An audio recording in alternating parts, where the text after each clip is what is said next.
ખબરોમાં બન્યા રહેવા માટે બેલ આઇકોન દબાવો અને એબીપી અસ્મિતાને સબસ્ક્રાઇબ કરો. રાજકોટના નાગરિકો માટે સૌથી સારા સમાચાર. રાજકોટમાં 24 કલાક પાણી વિતરણ કરવામાં આવશે.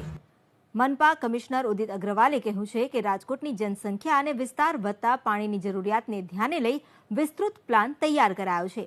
ચંદ્રેશનગર વિસ્તારમાં પ્રાયોગિક ધોરણે મીટર લગાવી પાણીનું વિતરણ કરાશે. હાલ દરરોજ રાજકોટવાસીઓને 20 થી 30 મિનિટ પાણી મળે છે. જો મીટરથી 24 કલાક પાણી વિતરણ કરાશે તો પાણીનો બગાડ પણ અટકશે, જે માટે ડીઆઈ પાઇપલાઇન બદલવાની કામગીરી ચાલી રહી છે. સાથે જ ડબ્લ્યુટીપીમાં વધારાશે અને પાઇપલાઇન ડિસ્ટ્રીબ્યુશન નેટવર્ક પણ વધારવામાં આવશે. તો ઈએસઆર અને જીએસઆર પણ વધારાશે.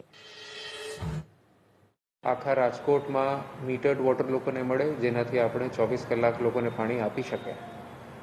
અત્યારે મોટા પાયે રાજકોટ શહેરમાં ડીઆઈ પાઇપલાઇન કન્વર્ઝનનું કામ ચાલી રહ્યું છે. રાજકોટમાં પાણીની જે જરૂરિયાત છે આ ધ્યાનમાં રાખીને આપણા દ્વારા એક વિસ્તૃત પ્લાન તૈયાર કરવામાં આવી રહ્યું છે, જેના અંતર્ગત ડબ્લ્યુટીપી પણ વધારવામાં આવશે, પાઇપલાઇન ડિસ્ટ્રીબ્યુશન નેટવર્ક વધારવામાં આવશે, ઈએસઆર જીએસઆર વધારવામાં આવશે અને ચંદ્રેશનગર એરિયામાં ઓલરેડી આપણા દ્વારા મીટર્સ લગાવી દેવામાં આવ્યા છે. ત્યાં આપણે મીટર્ડ વોટર આપવાનું ચાલુ કર્યું છે.